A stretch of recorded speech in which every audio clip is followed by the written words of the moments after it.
price hike will be implemented this week. Effective tomorrow, Tuesday, August 15, the price of diesel will be more expensive by as much as 1 peso and 50 centavos per liter. On the other hand, gasoline will see a hike of nearly 2 pesos per liter, while kerosene prices will likewise increase by up to 2 pesos and 50 centavos a liter for sea oil. With this, Transport Group Piston is planning to hold a protest action over the unabated price hikes in petroleum products. The government has said it is setting aside some 3 billion pesos in fuel subsidies for affected operators, drivers, and delivery riders. The subsidy, however, has yet to be distributed.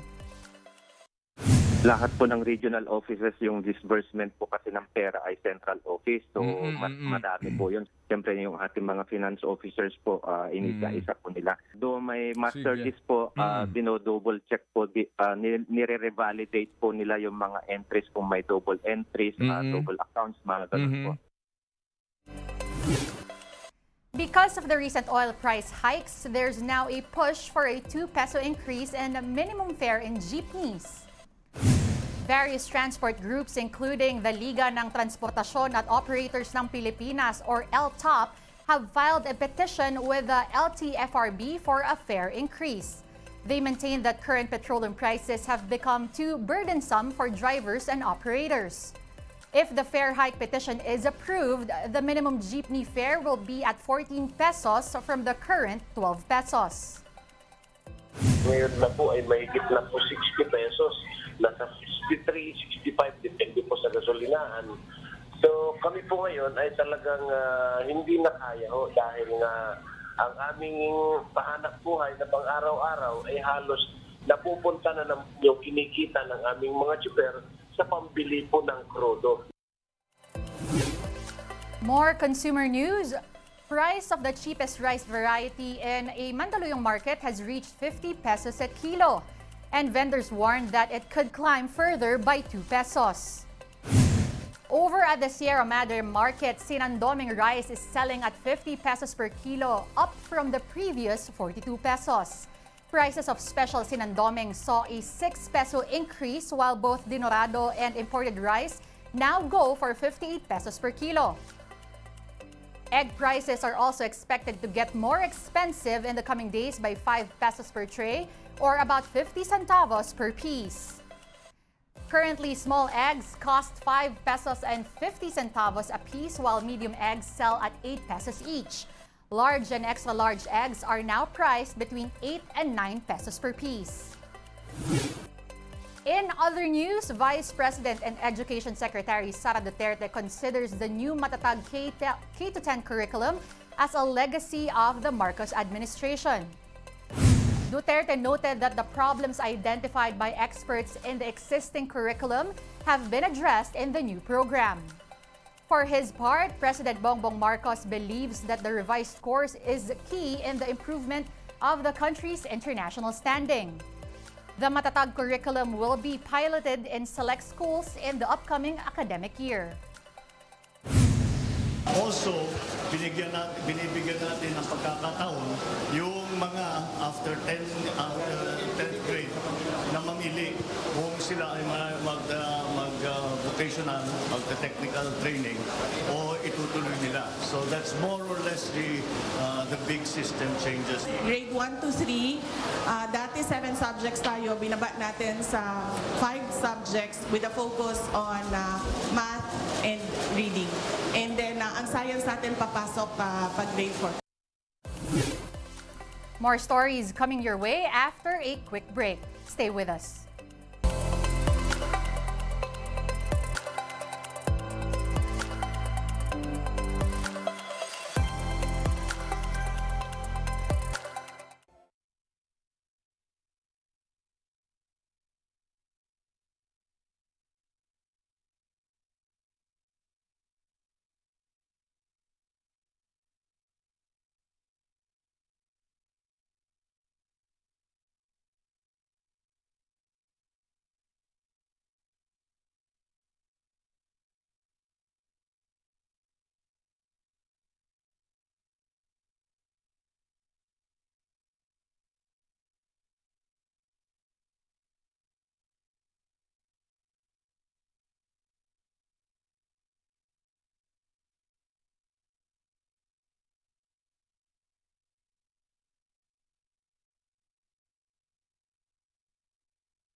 You're still watching One News Now. I'm Denise Tan.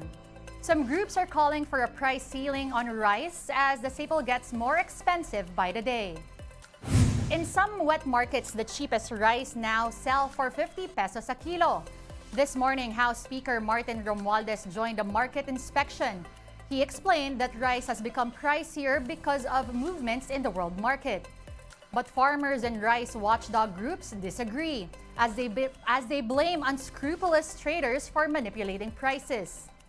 The groups are pushing for a cap on rice, pricing at 35 to 38 pesos a kilo. Mismo ang DA ang nagsasabi na wala tayong dapat ipangamba, ang stock natin ngayon ay lampas pa hanggang early next year. So bakit biglang magkukumahog ngayon ang gobyerno na mag-import? At bakit ang taas-taas? Hindi na po kaya. At sobra-sobra ang tubo ng mga kartel. 90 to 95% na maralit ang magsasaka at middle peasant, pagkatapos po naming anihan, obligado na iyong inani ay ibenta sa mga trader dahil kailangan angkas. The Agricultural Department, though, is not keen on implementing a price ceiling on rice. The DA also said that they are ready to conduct more checks on stocks, but they can only do so much under the rice tarification law. Pwede nating mapakiusapan yan at tingnan visitation ulit and the inventory dun sa ating mga bodega. Ayun nga lang, tayo hindi natin pwedeng compel yan dahil wala na nga tayong regulatory function na National Food Authority. On to another story. An autopsy report on murdered teenager Jemboy Baltasar showed that he sustained bullet wounds in the head and right hand. Forensic pathologist Dr. Raquel Fortun said one of the bullets hit the 17-year-old's brain. Fortun also noted that Baltasar could have survived if help came right away. She also urged authorities to do a crime reconstruction to settle unanswered questions in Baltasar's killing. Baltasar's family is planning to file murder charges against the policeman who shot the teenager after mistaking him for a murder suspect. Nadaplisan ng bala yung brain. So may hemorrhage din doon. And but I think he did not die from it immediately. I believe that since he fell into the water, nabuhay pa siya, at some point, that's it. He drowned as well. What are the chances that you fire blindly into water tapos matatamaan mo yung ulo like that? Ang isang pinakamalaking target sa parte ng katawan is the trunk. That would be the chest and the abdomen. Pero wala siyang tama doon. Let's now take a quick look at today's other top stories. Senator Risa Hontiveros welcomed a resolution ordering the National Grid Corporation of the Philippines, or NGCP, to stop passing on its franchise tax to consumers. The opposition senators said the Energy Regulatory Commission's order is a step towards combating high power costs. The NGCP is supposed to pay the government 3% in taxes upon receiving franchise to run the country's power transmission network. The NGCP has charged customers for it since 2011. Majority of Filipinos believe the tug-of-war in the West Philippine Sea should be resolved through diplomatic means. A recent survey by the Octa Research Group showed that 70% of adult Filipinos are in favor of peaceful methods to settle the dispute. On the other hand, 65% believes that Marcos administration should use military action to assert the country's territorial rights. Percent wanted to just shelve the dispute, while 61% agreed to modernize the capability of the Philippine military. The Octa poll was a week before the Chinese Coast Guard fired water cannons at their Filipino counterparts in the Ayungin Shoal. Pinoy Hoop fans will get a chance to see the FIBA World Cup trophy.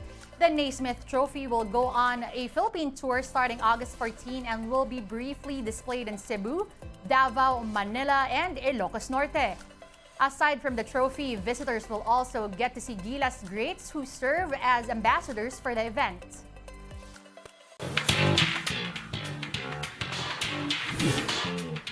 Several films were recognized by two major Filipino award-giving bodies over the weekend.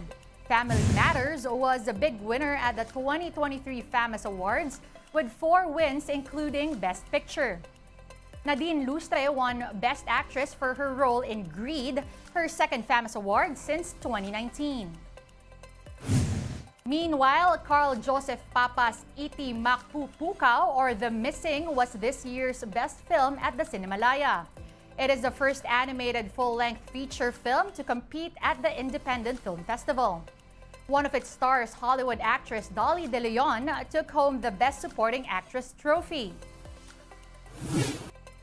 And congratulations are also in order for Filipino dance troupe Electro Groovers, who just won the World of Dance Junior Division in California. The Electro Groovers defeated teams from other countries including Japan, New Zealand, and the US. They are the first Filipino group to ever snag gold at the junior category of the dance competition. While they have already secured the coveted title and gold medal in the junior division, the Groovers will still be competing in the upcoming World Finals. The team thanked their supporters including MediaQuest, Signal, Pilipinas Live Sports App, and the talent management of MQuest Ventures.